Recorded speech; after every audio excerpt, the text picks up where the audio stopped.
joint, elbow joint, similar wrist joint. But what you should keep in mind here is that the different bones are significantly different lengths. So, for example, for the dog, in the front legs, this joint way up near the body of the dog is actually the elbow. And then in the back legs, this joint, which is roughly in the middle of the leg, is actually the ankle. So although we would expect the knee to be at that position in the middle of the leg, it's actually the elbow, which I'm sorry, it's actually the ankle back there, which is why the rotation of this joint is opposite from the direction of the rotation for a human knee. Now, Chuck Jones presents a nice way of remembering these different anatomical forms for animals, which is the sole, ankle, knee, just dressing the animal in tennis shoes and striped socks. So here we have what tennis shoe and striped socks, with the top of the sock at the knee and the top of the tennis shoe at the ankle. So for a dog, the tennis shoe would stretch all the way up, half up the leg, and the top of the sock would be actually close to the body, and even more extreme with the horse. Anyway, it's a wonderful book, so do suggest you check that out. And that was just for mammals, but in fact all vertebrates have fairly similar joints, muscles, and bones. Here we have a chicken wing, and you see the wrist and the forearm and the elbow, so forth. Now, in animation, in order to position the limbs in a joint, in a pose, so positioning the joint and specifying the various angles for the joints in order to establish a pose.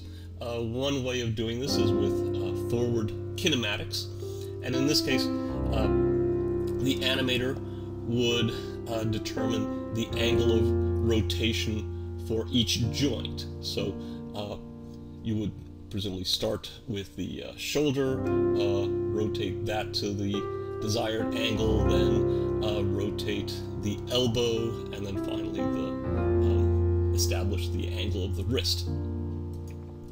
Now, this use of forward kinematics can be somewhat tedious for the animator, and especially difficult in some situations where, for example, you need to maintain a stationary part of the joints.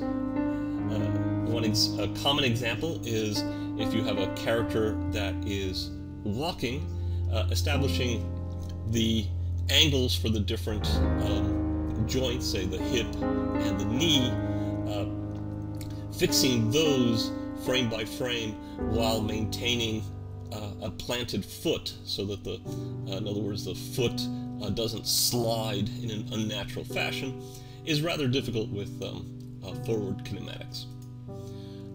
For this reason, sometimes the motion is specified using inverse kinematics. So in this case, the animator would control the position of a so-called end effector.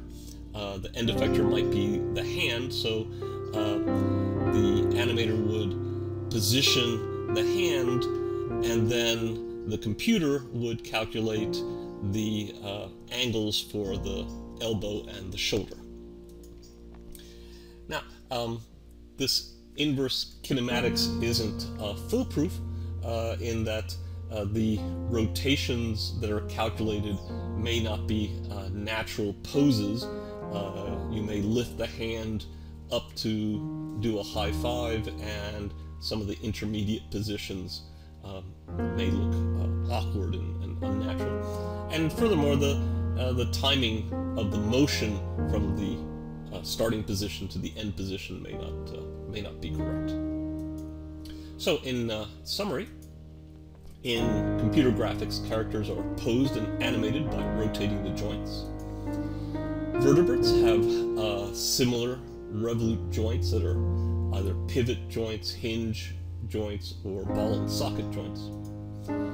In forward kinematics, a figure is posed by setting the joint angles, whereas with inverse kinematics, the computer calculates the joint angles based on the position of an end effector, such as the hand or foot, and so the animator controls the positioning of the end effector, and the joint angles are determined from a computer calculation. Now, this is just an introduction to the types of rotations which are involved in character animation, and in some of the other tutorials we'll get more into the physics of what's involved when something is rotating, specifically the types of forces which create a rotation, which would be a torque, and how the law of acceleration applies to rotation. So, see you then.